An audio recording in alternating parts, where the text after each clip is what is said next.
The movie begins showing a woman dressed in a white gown drowning in the water. The scene changes near a waterfall where two sisters, Sela and Tamar, watching the waterfall as they take in nature. The girls leave soon and walk through the mountain terrain to reach a cabin in the forest. There, we see more women who are performing their tasks while singing together. These women manage all the tasks and even their food supply. It turns out these women have a leader who they refer to as the shepherd. During dinner, the daughters wear blue gowns and the wives wear red gowns as they are seated on opposite sides of the table. After eating, the shepherd chooses one of the wives to receive a special training. Meanwhile, the daughters are made to sleep separately from their mothers and they perform a prayer to the shepherd, referring to him as their god. In the morning, the shepherd sends off the wife with his blessing and teaches all the women inside the sanctuary he is prepared in the forest. All the women wear white gowns and listen to him talking about their fate as his wives and how he sacrificed everything so that they can get everything they needed. All the women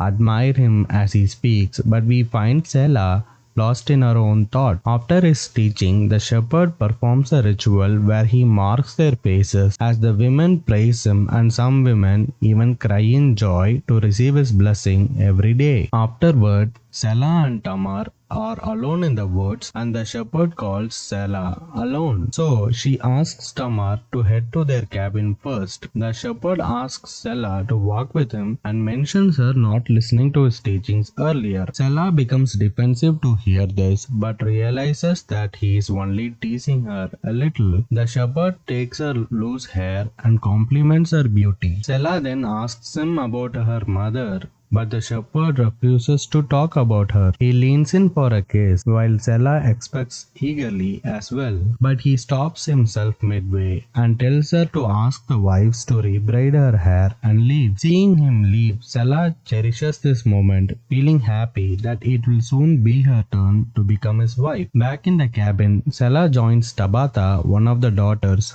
to do their chores. They are joined by Eloise, one of the wives, who happily shares her experience with the shepherd last night. This makes Sela comment that she is jealous of Eloise since she is the same age as her, yet she is already a wife. Tabitha warns her for commenting about the shepherd's choices, and this makes them fight between them. Right then, Tabitha's mother comes in and stops them by ordering Sela to take the leftovers to the cabin where the impure and sinned women reside. Sela reaches the hut and finds a woman lying unconscious. The woman is here because of her period. Right then, another woman named Sarah walks out of the shadows. She is here because her body is covered with scars and Sarah is surprised to receive a lot of leftovers this time. Sela reminds her to eat well so that she can become pure again. Sela believes that the women in the hut must repent for their being impure. This is because the shepherd has told them that the impure women are punished due to Eve's sin. But Sarah wants Sela to be prepared that her time will come when the shepherd will not consider her special to him, just like her mother. Sela becomes disturbed to hear this and she leaves the hut to kick the stones around to release her frustration. That night, a wife called Adriel, who is pregnant, puts her daughter Lily to sleep in the daughter's cabin. Lily insists her mother to tell her a story, but Adriel reminds her that only the shepherd can tell them stories. While everyone is sleeping, Sela wakes up to see the shepherd looking at her through his window. At that time, Eloise appears near him and the two continue to look at Sela and the shepherd sticks his fingers into Eloise's mouth. The next day, the shepherd assigns Sela to help a sheep give birth and gives her advice on how to do it. But Sela is overwhelmed by the task, and while she waits for the sheep to go into labor, Sela falls asleep. When she wakes up, she finds that the sheep had died after giving birth. Afterward, Sela discovers that she is finally having her period. So after she returns that evening, Sela hides in one of the cabins to check for blood. She wipes herself with wool and screams in frustration. While going to sleep, Sela tells Tamar that a wild dog got one of the sheep. When the wives find out this, they bring Sela to the shepherd, who forgives her. Still, Sela mourns for what happened, believing she should have taken care of it. Later that night, Sela wakes up to find a police car there and a police officer telling the shepherd that they must leave the woods or else he will be arrested. The next day, the shepherd announces to the women that they must all travel in search of another Eden. He then falls on his back and the women run to his aid, but Selah remains in her position, confused. The shepherd smiles and the women carry him on their shoulders. Everyone looks forward to their journey to a new home, yet Selah remains confused since the shepherd strokes her neck, a gesture he does when he picks a wife. Afterward, the shepherd finds Selah alone in the woods. Selah feels sad for leaving their home, but the shepherd encourages her to be strong. Before leaving home, the women sing saying goodbye to the land. The group walks as they carry their clothes and bring along their flock of sheep. They travel by foot, stopping to rest and eat now and then. They soon come across abandoned houses on their way, and Selah asks the shepherd why they can't just live there. The shepherd, however, says that they cannot since the place was created by broken people. During their next break, Selah sees the shepherd training with Eloy, so she walks back to the abandoned house and stares at a picture there. But right then, she is surprised to find Eloy standing there, smiling at her. But her smile lasts no longer, as she shows bruises on her neck left by the shepherd. The next day, Tabitha discovers that Selah has her period and calls her impure. Because of this, Selah is caught and made to join Sarah and walks last in the line. As they continue their journey, the strong winds prevent them from progressing and they decide to rest. The older wives look at the shepherd as he holds two daughters in his arms. They reminisce about the time when the shepherd held them like that. Hearing this, one of the younger wives comments that he is no longer interested in them because they are old, and she receives a slap to her face immediately from one of the older wives. At this time, Selah takes the chance to ask Sarah about her mother. Here, Sarah reveals that Selah's mother had an infection and the shepherd refused to seek medical assistance from the outside world, leading to her mother's death. Sarah says that she and Selah's mother joined the group together and sought the shepherd's attention. But soon, Selah's mother died. As the group continue their travel, Selah begins to question the shepherd's teachings. She sees a car driving down the road and she imagines herself inside,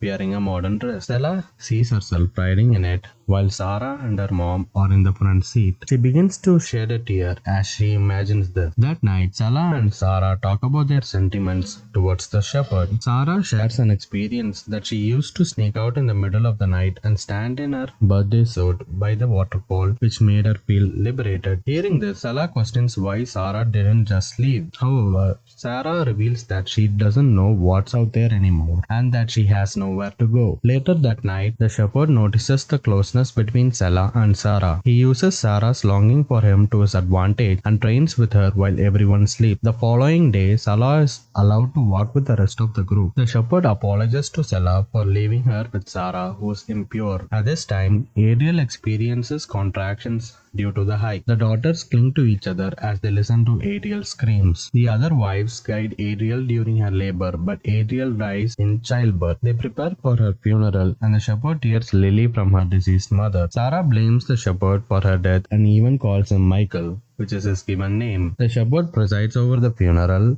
while others sing a farewell song. Meanwhile, Selah is enraged by the shepherd's actions and sees herself furious in front of the fire. The next day, Selah notices Sarah stopping and asks what's wrong. Sarah reveals that the shepherd wanted to abandon Ariel's baby since it is a boy and their group can have only one man. Sarah tells Selah to keep being strong and leaves with the baby. Afterward, while the group rests, Tamar questions Shepherd if they are actually heading towards their supposed home. The shepherd gets furious hearing this and he starts hitting her. He then drags her to the front and asks her to lead their way if she knows the right direction. The other women can only watch since they are afraid of being hit by the shepherd. But Selah watches in fury as the shepherd denounces Tamar for questioning him. Sometime later, the group reaches a valley with a beautiful lake and the shepherd declares this to be their Eden. However, the long journey has shaken the women's faith. Soon the shepherd baptizes everyone as an act of cleansing them, but he is actually demonstrating his control over them. The first woman tells everyone else that she feels different after the cleansing. When it is Selah's turn, the shepherd keeps her underwater longer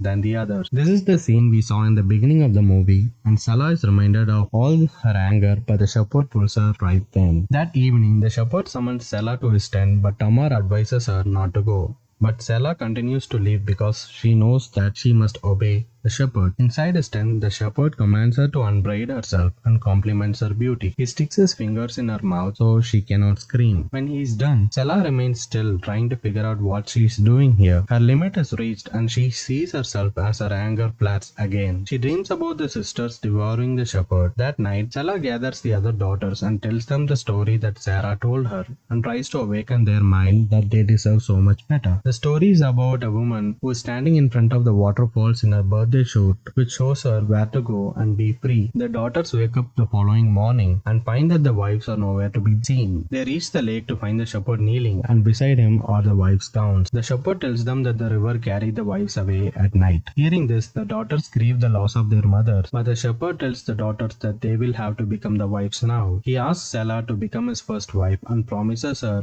all of his grace. However, Stella refuses his grace and says he is not their shepherd but a demon. The shepherd is shocked to get rejected by her and he slaps her hard. However, Stella can imagine what might have happened to the wives and she hits him back even harder. At this time, the cops manage to find the corpses of the wives and they reach the cabin to find paintings of the shepherd and that he did not live there alone. As the police go further in search of him, they come across the shepherd hanged to a tree and that he is dead. Meanwhile, the daughters reach the waterfall just like in Sarah's story. Sarah is the one leading them and the movie ends as she promises to make their lives better. Let me know your thoughts about this recap and make sure to like this video to help the channel out and subscribe and turn on notifications. I will see you in the next recap and until then, this is your host for Movie Recap signing off. Thanks for watching.